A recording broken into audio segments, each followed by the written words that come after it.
The Giver by Lois Lowry.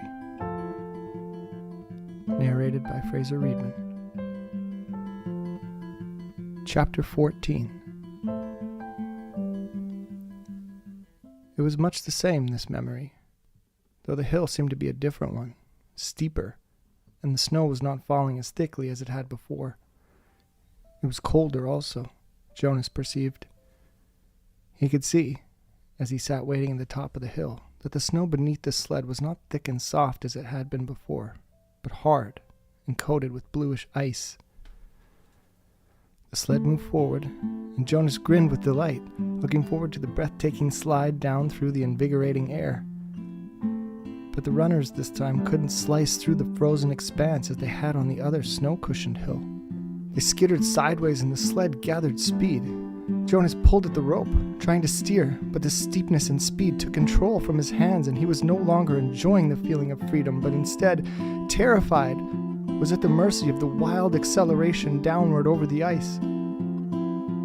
Sideways, spinning, the sled hit a bump in the hill, and Jonas was jarred loose and thrown violently into the air. He fell with his leg twisted under him, and could hear the crack of bone. His face scraped along jagged edges of ice. And when he came at last to a stop, he lay shocked and still, feeling nothing at first but fear. Then, the first wave of pain. He gasped. It was as if a hatchet lay lodged in his leg, slicing through each nerve with a hot blade. In his agony, he perceived the word fire and felt flames licking at the torn bone and flesh. He tried to move and could not. The pain grew. He screamed. There was no answer. Sobbing, he turned his head and vomited onto the frozen snow. Blood dripped from his face into the vomit. "No!" he cried, and the sound disappeared into the empty landscape, into the wind. Then, suddenly, he was in the annex room again, writhing on the bed. His face was wet with tears. Able to move now, he rocked his own body back and forth, breathing deeply to release the remembered pain. He sat and looked at his own leg, where it lay straight on the bed, unbroken. The brutal slice of pain was gone, but the leg ached horribly, still, and his face felt raw. "May I have relief of pain, please?" he begged. It was always provided in his everyday life for the bruises and wounds, for a mashed finger, a stomach ache, a skinned knee from a fall from a bike.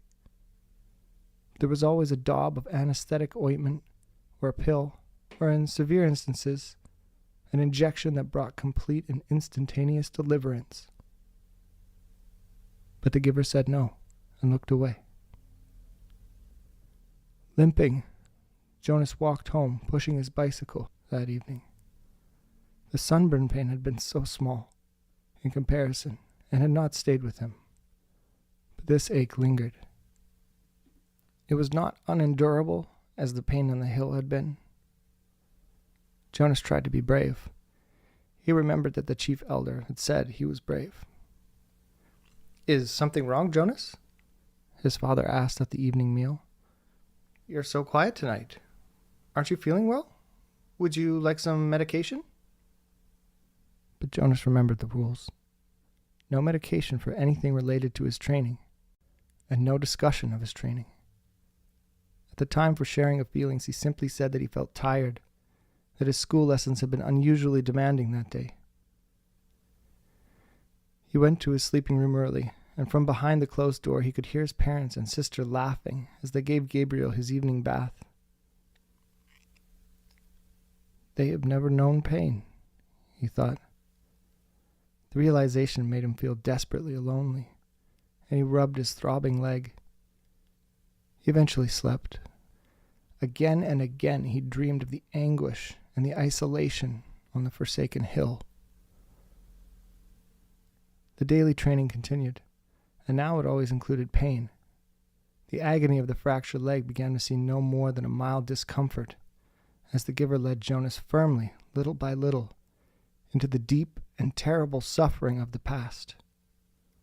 Each time, in his kindness, the giver ended the afternoon with a color-filled memory of pleasure, a brisk sail on a blue-green lake, a meadow dotted with yellow wildflowers, or an orange sunset behind mountains. It was not enough to assuage the pain that Jonas was beginning now to know. "Why?" Jonas asked him after he had received a torturous memory in which he had been neglected and unfed. The hunger had caused excruciating spasms in his empty, distended stomach. He lay on the bed, aching. "Why do you and I have to hold these memories?" "It gives us wisdom," the giver replied. "Without wisdom, I could not fulfill my function of advising the committee of elders when they call upon me." "But what wisdom do you get from hunger?" Jonas groaned. His stomach still hurt, though the memory had ended. "Some years ago," the giver told him, "before your birth, a lot of citizens petitioned the committee of elders. They wanted to increase the rate of births.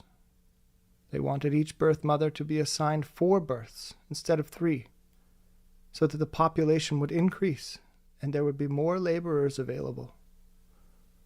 Jonas nodded, listening. "That makes sense." "The idea was that certainly family units could accommodate an additional child." Jonas nodded again. "Mine could," he pointed out. "We have Gabriel this year, and it's fun having a 3rd child." "The committee of elders sought my advice," the giver said. "It made sense to them too. But it was a new idea, and they came to me for wisdom." "And you used your memories?" The giver said yes. "And the strongest memory that came was hunger. It came from many generations back. Centuries back. The population had gotten so big that hunger was everywhere. Excruciating hunger and starvation. It was followed by warfare." Warfare? It was a concept Jonas did not know. But hunger was familiar to him now. Unconsciously, he rubbed his own abdomen, recalling the pain of its unfulfilled needs. "So you described that to them?" "They don't want to hear about pain. They just seek the advice. I simply advised them against increasing the population." "But you said that was before my birth. They hardly ever come to you for advice. Only when what was it you said? When they have a problem they never faced before? When did it happen last?" "Do you remember the day when the plane flew over the community?" "Yes, I was scared." "So were they. They prepared to shoot it down. But they sought my advice. I told them to wait." "But how did you know? How did you know the pilot was lost?" "I didn't. I used my wisdom from the memories. I knew that there had been times in the past, terrible times, when people had destroyed others in haste, in fear, and had brought about their own destruction." Jonas realized something. "That means," he said slowly, "that you have memories of destruction? And you have to give them to me too, because I have to get the wisdom." The giver nodded. "But it will hurt," Jonas said. It wasn't a question. "It will hurt terribly," the giver agreed. "But why can't everyone have the memories? I think it would seem a little easier if the memories were shared. You and I wouldn't have to bear so much by ourselves if everybody took a part." The giver sighed. "You're right," he said. "Everyone would be burdened and pained. They don't want that. And that's the real reason the receiver is so vital to them and so honored. They selected me and you to lift that burden from themselves." "When did they decide that?" Jonas asked angrily. "It wasn't fair. Let's change it." "How do you suggest we do that? I've never been able to think of a way. and I'm supposed to be the one with all the wisdom. But there are two of us now, Jonas said eagerly. Together we can think of something. The giver watched him with a wry smile. Why can't we just apply for a change of rules? Jonas suggested. The giver laughed. Then Jonas, too, chuckled reluctantly. The decision was made long before my time or yours, the giver said, and before the previous receiver. And he waited. Back and back and back, Jonas repeated the familiar phrase. Sometimes it had seemed humorous to him. Sometimes it had seemed meaningful and important. Now it was ominous. It meant he knew that nothing could be changed.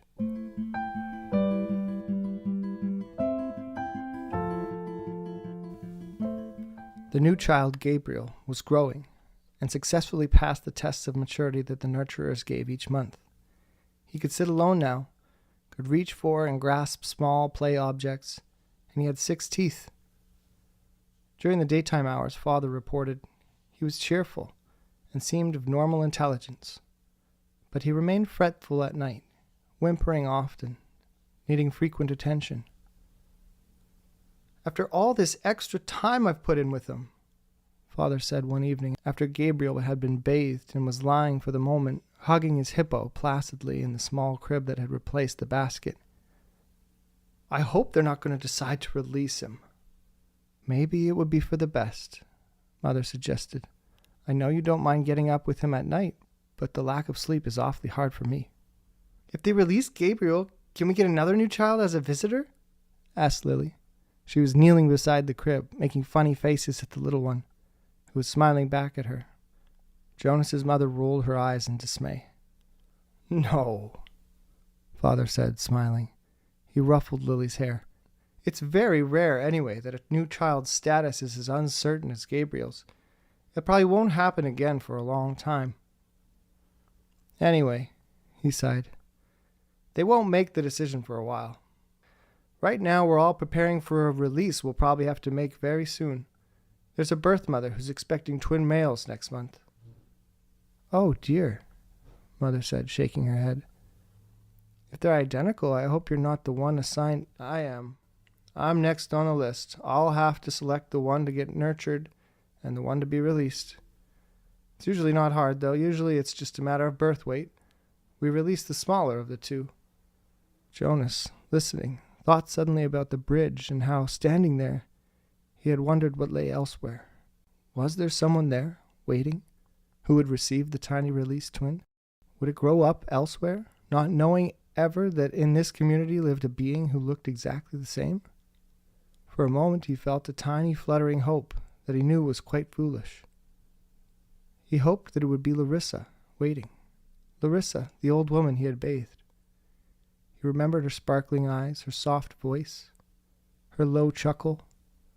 Fiona had told him recently that Larissa had been released at a wonderful ceremony. He knew that the old were not given children to raise. Larissa's life elsewhere would be quiet and serene, as befit the old.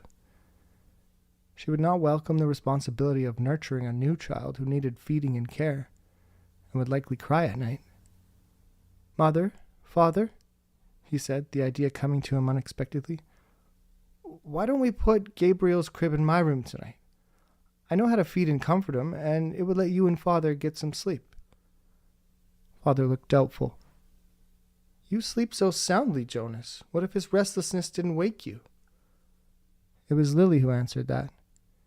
If no one goes to tend Gabriel, she pointed out, he gets very loud. He'd wake all of us if Jonas slept through it. Father laughed. You're right, Lily Billy. All right, Jonas, let's try it, just for tonight. I'll take the night off, and we'll let Mother get some sleep, too.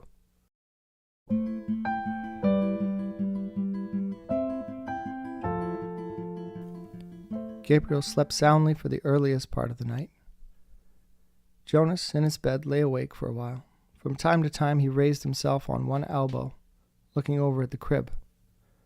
The new child was on his stomach, his arms relaxed beside his head, his eyes closed, and his breathing regular and undisturbed.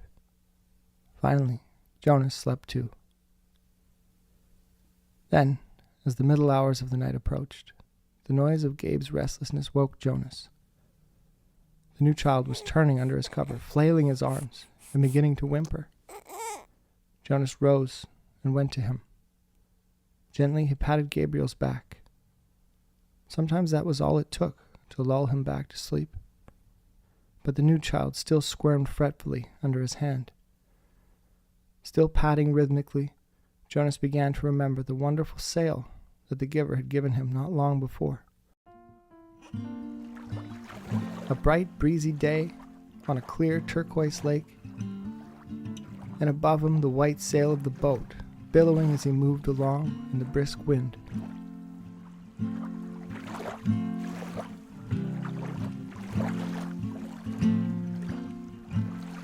He was not aware of giving the memory, but suddenly he realized that it was becoming dimmer, that it was sliding through his hand into the being of the new child. Gabriel became quiet. Startled, Jonas pulled back what was left of the memory with a burst of will. He removed his hand from the little back and stood quietly beside the crib. To himself, he called the memory of the sail forward again.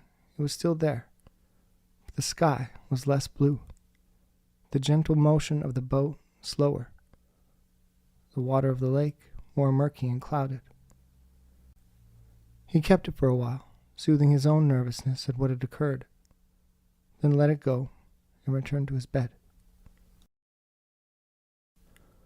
Once more, toward dawn, the new child woke and cried out. Again Jonas went to him. This time he quite deliberately placed his hand firmly on Gabriel's back and released the rest of the calming day on the lake. Again Gabriel slept.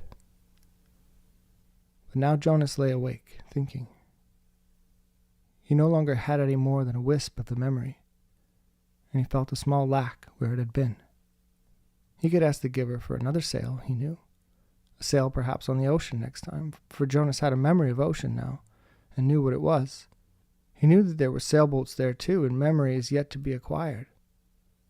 He wondered, though, if he should confess to the giver that he had given a memory away. He was not yet qualified to be a giver himself, nor had Gabriel been selected to be a receiver. That he had this power frightened him. He decided not to tell.